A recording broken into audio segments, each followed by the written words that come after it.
இவன் தண்ணீரை சூடு பண்ணாலே அந்த நுண்ணுயிர்கள் செத்து போயிரும்னா, இவன் பியூரிஃபை அப்படிங்கிற பேர்ல நம்மள சுத்திகரிக்கிறேங்கிற பேர்ல நல்லா கவனிச்சுக்க,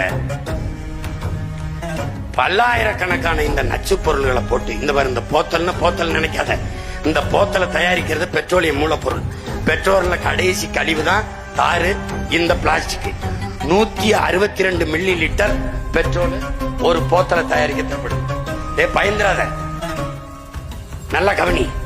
இதுல இந்த லட்சக்கணக்கான போத்தல்களை தயாரிக்க 1100 கிலோ இந்த பெட்ரோல் எரிக்க வேண்டியிருக்கு. இது 1100 கிலோ கார்பன் டை ஆக்சைடு கரியமிலை வாயுவை நச்சு காற்றை வெளியிடுது. சாதாரணமான கிடையாது. இப்ப அதுக்குள்ள இருக்க நுண்ணுயிரிகள் கொன்றதுனால தண்ணீரை நாம குடிப்போம், தாக நிற்கும். தண்ணீரால மனித உடலுக்கு கிடைக்கக்கூடிய ஆற்றல் கிடைக்காது.